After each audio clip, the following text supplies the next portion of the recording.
If you don't learn to be scared, you'll never learn to be brave. Simon Holt. So many of us are scared of communication. We're worried about it. Yet, we don't really understand where it comes from and what to do with it, which is exactly why in this week's episode of Master Talk, I'm going to teach you where the fear of communication comes from and what to do about it. Hi everyone, Brendan here from Master Talk, on your go-to channel to mastering your talk. And today we're talking communication fear and its roots. So let's get historical.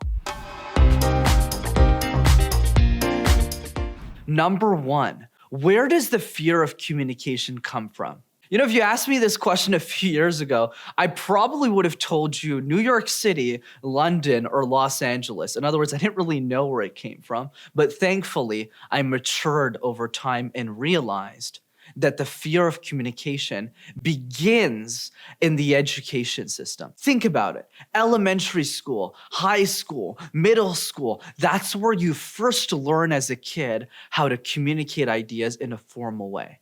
But all of those presentations have three fundamental challenges. Number one, all of those presentations are mandatory. You don't wake up one morning and say, hey, you want to get breakfast and present all day? Says nobody ever. Number two, all of the presentations you deliver are never tied to your passion. So it's never, hey, Johnny, what do you like? Video games, scarves, couches? Do you want to give presentations on that and we'll clap for you? No, that's not how the education system works. It's, by the way, little Johnny, you got to give presentations on Shakespearean poetry. And after you're done that, you have to talk about the Renaissance.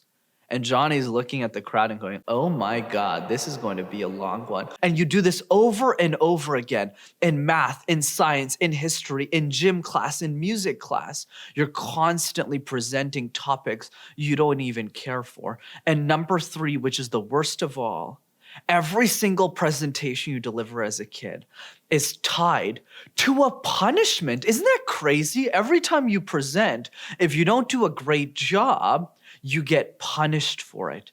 So now I'm sure for both of us, it makes perfect sense why we fear communication. It's because we grew up in an environment where it's not fun at all. Number two, seeing communication as fun rather than a chore. Let's recap.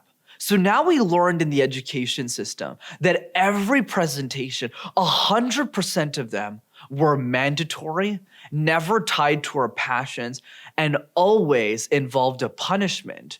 When that happens over and over and over again for over a decade, we grow up believing, naturally so, that communication is a chore and nobody wants to get better at doing the dishes. That's why we're scared of communication.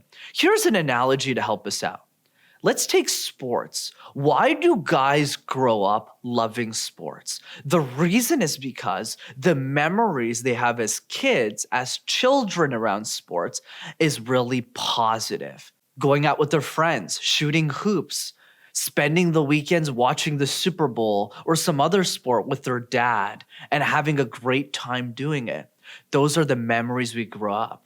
But let's assume I threw a basketball at your head every time you missed a shot. Would you grow up liking basketball? Of course not. You would grow up hating it. But that's exactly what we're doing with our children in the context of communication. Every memory we have around communication is negative. When we go back to our childhood, we don't reminisce over the good old times. Hey, remember in high school when we used to give presentations in history class? Weren't those days amazing? No. When you go back in time, you're horrified, so you never want to revisit those moments. So what's the solution? The solution is understand what communication is for. When we start to see communication as a tool for impact rather than a hindrance, a burden, a chore, we start to rewire and unlearn the bad habits we learned as kids. That's why the question I like to ask people is, how would your life change if you we're an exceptional communicator.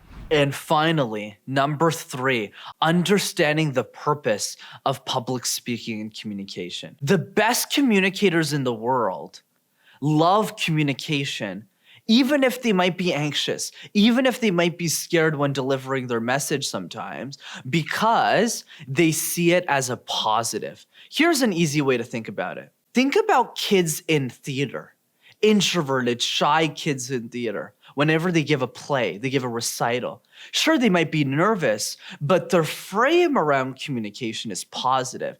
They think, you know what? I'm really nervous, but I have an opportunity to really impress my parents today and my audience. So I'm excited to do this. And that's really the key. Like any skill, there's so many things in our life that we're scared of that we do anyways. Ask somebody out on a date, get a job, go to college, get married, have children. All of these things involve fear, but our motivation is greater than the fear. That's why we push through it.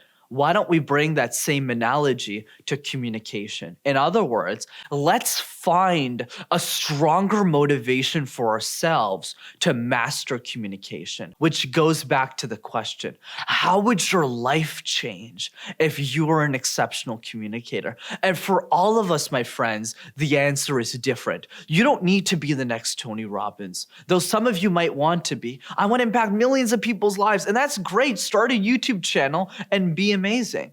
But others listening to this don't want that. It's, you know what, Brendan? I want to be a better mother for my children. I want to be a better father for my kids. Well, that's communication too. Or it's, I want to get a promotion at work. I want to be a leader in my organization. That's a why. Hey, Brendan, I want to make new friends. That's cool too. But remember, team, I've always believed communication is an accelerant of dreams. It doesn't matter what you want. There's always somebody who has what you want, and they're almost always a better communicator than we are. So I encourage all of you to find that motivation and to think to yourself, what is that one reason that's going to make me want to push through my fear and do it anyways? And that's how we build the rapport, the motivation, the confidence, the conviction to share our ideas with the world. Remember, as Simon taught us, fear is a teacher. It teaches us to be brave. So I encourage all of you to not only understand today where the fear of communication comes from, because it's not your fault. It's the fault of the education system, but rather say, what am I going to do about it? How am I going to use communication to make an impact in the world? Because remember, guys, communication is not just about speaking on a stage. It's every moment of your life. It's the way that you talk to your family. It's the way that you raise your children. And it's the way that you make new friends. So see communication as a vehicle in making your life that much better. As always, if you enjoyed this week's episode of MasterTalk, be sure to smash that like button and subscribe to the YouTube channel as well to see more videos like this. And I also host a free communication workshop every 2 weeks over Zoom. I'd love for you to take part in it, and the link is in the description to join. And of course, if you know one person who's really worried, who's scared of communication, send them this video and change their life so that they'll be one step closer to stepping into the future version, the future speaker, the future communicator that you know they can become. Take care, everyone.